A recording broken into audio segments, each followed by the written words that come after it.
ভারতের সাথে খেলা মানে আমাদের এক্সট্রা একটা এনার্জি আসে আমাদের মধ্যে, যে আমাদের 3 পয়েন্ট নেওয়ার কথা ছিল, এটা নিতে পারছি। তো কোচ আমাদের এটাই বলছে। কোচ কি বার্তা দিয়েছে, কিংবা আপনারা অ্যাজ এ টিম আপনারা কি ভাবছেন, নিজেদের মধ্যে কি কথা হয়েছে?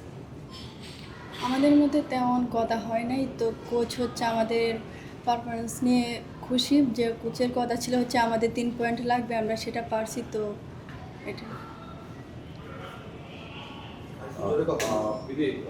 কিছু কোচিং অনেকগুলো প্রশ্ন শুনেছেন, তারপরে যে ভারতের সঙ্গে খেলা আমাদের সেকেন্ড ম্যাচটা স্বাভাবিকভাবে একদিন যে বেস্ট দিয়েছে ম্যাচ সব ম্যাচে ভারতের সাথে খেলা এবং ভারতের ক্রাউড একটা থাকে, সব কিছু মনে হয় যে প্রথমে যে যেগুলো ছিল সেইগুলো চাপ থাকা বা এগুলো নিয়ে কোনো কাজ করা বা প্ল্যানিং আলোচনা হয়েছিল। হ্যাঁ, কালকে হচ্ছে আমাদের ট্রেনিং আছে। তো কোচ দেখাবে আজকের ম্যাচে আমরা কি ভুল ত্রুটি করছি গতকালের ম্যাচে। তো এটা তো শুধরানোর চেষ্টা করবো। আর হচ্ছে ভারতের সাথে খেলা মানে আমাদের এক্সট্রা একটা এনার্জি আসে আমাদের মধ্যে, যে ওদের সাথে খেলা আসলে আমরা ভালো করি সবসময়। তো এটাই চেষ্টা করি। ব্যাটার টিম, সেজন্য ইন্ডিয়া পাশের দেশ, সেজন্যই আসে সেই এনার্জিটা আমাদের মধ্যে আর কি। কালকে আপনারা জিতছেন, সেমিফাইনালে উঠছেন, কিন্তু আপনাদের কারণ হাসি নেই কেন?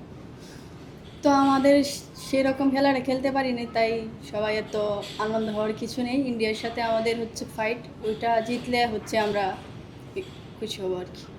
কালকে বাংলাদেশ যে ম্যাচ খেলছে এটা বাংলাদেশ না, বাংলাদেশের পারফরম্যান্স না। না না, ওইটা কেন থাকবে না? অবশ্যই বাংলাদেশি তো, আমরাই তো খেলছি, তাই না? বলছি যে বাংলাদেশ যে পারফর্ম করে আপনি যেটা বলেন ভালো খেলতে পারেন, আমি সেই সেন্সে বলছি যে কালকে যেটা খেলছে আসলে যে এটা অরিজিনাল বাংলাদেশ না, আরো বেটার খেলতে পারে, সামনে থেকে বলতে চাচ্ছি সেটা কি না? হ্যাঁ, আমরা আরও বেটার করতে পারি, আমরা আরও বেটার দেই দেশকে। তো আপনারা জানেন, তো কালকে হচ্ছে আমাদের পরশুদিন ম্যাচটা হচ্ছে তেমন হয়নি। তো যা আমাদের 3 পয়েন্ট নেওয়ার কথা ছিল, এটা নিতে পারছি। তো কোচ আমাদের এটাই বলছে, সমস্যা নেই ইন্ডিয়ার সাথে ম্যাচে। ডিফেন্স লাইন নিয়ে তো কালকে সমালোচনা হচ্ছে, আক্রমণ ভাগও কিন্তু আমরা তেমন একটা ভালো আক্রমণ দেখতে পাই না, সেক্ষেত্রে আপনাদের কিছু ল্যাকিংস ছিল। ইন্ডিয়ার বিপক্ষে সেইগুলো আসলে ভুল বুঝাবুঝি, যে আক্রমণের ঋতুপর্ণা আপনার ক্রস করছে, সেখান থেকে আসলে কাউকে পাচ্ছে না, সেগুলো নিয়ে কি কাজ হবে কিনা, বা সেগুলো নিয়ে আপনার কোনো কাজ করবে কিনা? হ্যাঁ, কোচ তো এটা নিয়ে বসবে, ট্রেনিং করাবে। তো হচ্ছে ইন্ডিয়ার সাথে হচ্ছে আমরা তো হচ্ছে সেরিকেল মনে ওদেরকে, তাই না? তো যে উইংটা আছে ওদের উইং প্লেয়ার ভালো, তো আমাদের রাইট ব্যাক লেফট ব্যাক আছে, ওনারা তো হচ্ছে মার্ক করে রাখবে। তো ইন্ডিয়া তো তার ঘরের মাঠে খেলবে, আর ইন্ডিয়া আমরা দেখেছি যে তাদের দেশের বাইরে যখন খেলে, অস্ট্রেলিয়ার মাটিতেও যখন খেলে, তখন অস্ট্রেলিয়ার থেকে ইন্ডিয়ার দর্শক বেশি থাকে। সেই জায়গায় নিজের দেশে ইন্ডিয়া খেলবে, দর্শকরাও হাজার হাজার মানুষ তাদেরকে সাপোর্ট করবে। বাংলাদেশ এই ব্যাপারটা কতটুকু কনসার্ন, অথবা আপনারা এটা কীভাবে ফেস করবেন যে এত মানুষ? আচ্ছা, ইন্ডিয়ার দর্শকরা যখন ওদেরকে সাপোর্ট করে, তো ওইটা আমরা ভাবি যে আমাদেরকে সাপোর্ট করতেছে। আচ্ছা, নির্ভর কারা? ওরা দেখতেছি এখনো নির্ভর করে বলতেছে, এই করছে। ওরা নির্ভর না আপনারা নির্ভর? বুঝিনি। এই ম্যাচটাকে কারা বেশি মানে আপনার চিলমুডে আছে, চিলমুডে আছে। ওরা দেখতেছি ঘুরতেছে, ঘুরতেছে, এই করতেছে। করবো কি, এটা ওদের ইচ্ছা, পুরোপুরি মোড়ে আছে। আমরা তো সিরিয়াস থাকবো সবসময়।